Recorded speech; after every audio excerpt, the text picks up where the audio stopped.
বল ফিকে বেরোচ্ছে, এক শটে ভাসতে দেখা যাক কি করতে পারে। ও গোল! বাচ্চা রায়হান, তুমি তো গোল দিয়ে দিয়েছো।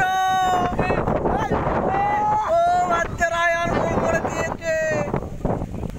এই আমাদের সেই ঐতিহ্যবাহী পানাতে পাড়া, হিরোইন পাড়া, এই পাড়ার দর্শকেরা দেখি সমগণ বেড়েই চলেছে। দেখা যাক, দেখা যাক, বল নিয়ে এখন মাঠের বাইরে। ও ও ও বল চলে যাচ্ছে মাঠের বাইরে, এই বল মাঠের বাইরে। দেখা যাক বাচ্চা রায়হানকে স্যাট করে পারে কি। ও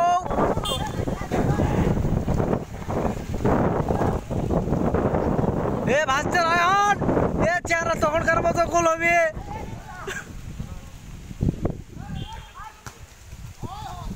দেখা যাক, দেখা যাক, বল নিয়ে এখন মাঠের মধ্যে মারামারি চলিচ্ছে। ও গোলকিপার দারুণ ভাবে ক্লিয়ার। মন্না ভাই, মন্না ভাই, ওই সেই মন্না ভাই, দেখা যাক। ও ও মন্না ভাই খেপে গেছে, মন্না ভাই খেপে গেছে। বল এখন মন্না ভাইয়ের দখলে আছে, দেখা যাক। বাচ্চা রায়হান, বাচ্চা রায়হানকে ছেদ করে দেয় কি, দেখা যাক। আবার আবার সেই বল নিয়ে চলছে মারামারি।